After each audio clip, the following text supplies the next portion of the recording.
Hey guys, John here. So I just got done watching Happy Gilmore 2, and what I have to say about this is, when I first heard about this, I'm like, do I really need a Happy Gilmore 2?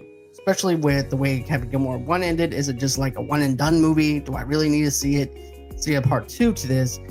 And I'm actually happy that we got a part 2 in a sense, because I've missed Adam Sandler basically punching the crap out of people and yelling and being Adam Sandler. And yes, I know he's in his 50s now, but that was my Adam Sandler from the early 90s and 2000s. And that's what I really missed, was that kind of comedy.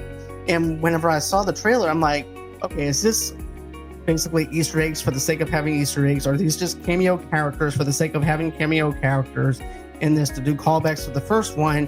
And how will it motivate the plot?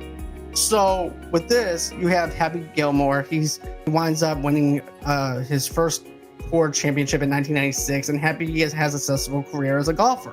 And then he wins more championships, and he also has 5 children with his wife Virginia Bennett, who's actually played by the original actress that played Virginia in the first one. And after accidentally killing her in 2014, when one of his drives hits her in the head, he's devastated and quits the golf out of guilt. He soon becomes an alcoholic and loses everything, including the house he inherited from his grandmother, after a repossession worker sues him for a brawl he instigated after mistaking the worker for a car thief.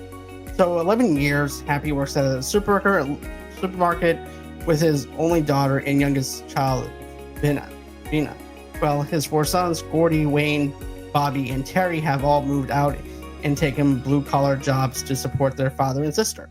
So what I like about this is, it is a darker movie in a sense, because of the fact that Happy winds up feeling guilty for killing his own wife, and he doesn't know what to do with it. So he winds up quitting golf. He winds up becoming alcoholic. You really feel for Happy, and you're expecting something like this to happen to like Shooter McGavin, for instance. And it feels like Happy is living the Shooter McGavin life in this, because Happy is supposed to be a good person, and it just seems like this was Shooter's life. This would actually be what Shooter would go through and stuff, because of the fact that Shooter would probably be in a slump. But instead, we actually have Shooter, who's actually in a mental institution and stuff like that. And here's the thing: whenever I first saw that they put him back, I'm like, okay, how is this going to work out? Are they going to play off the same beats as the first one? Is this going to be a villain type role?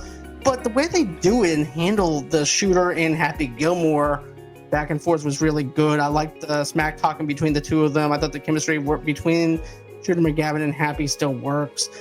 I did laugh at a couple of scenes. I thought that some of the scenes were really good.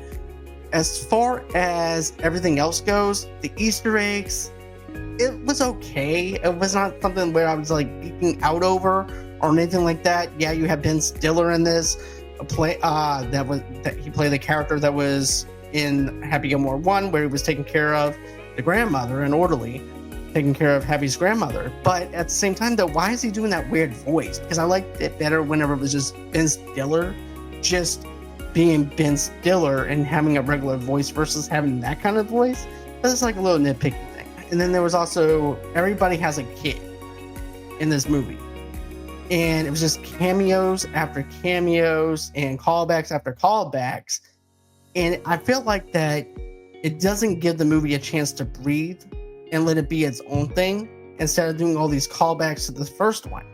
I think that this one should have actually had where you had less cameos and having every character have a son or a daughter, and just focus on Happy and Shooter McGavin and focus on this new golf thing that they're doing in the movie. But I didn't really feel the love that I did for this one like I did in the first one.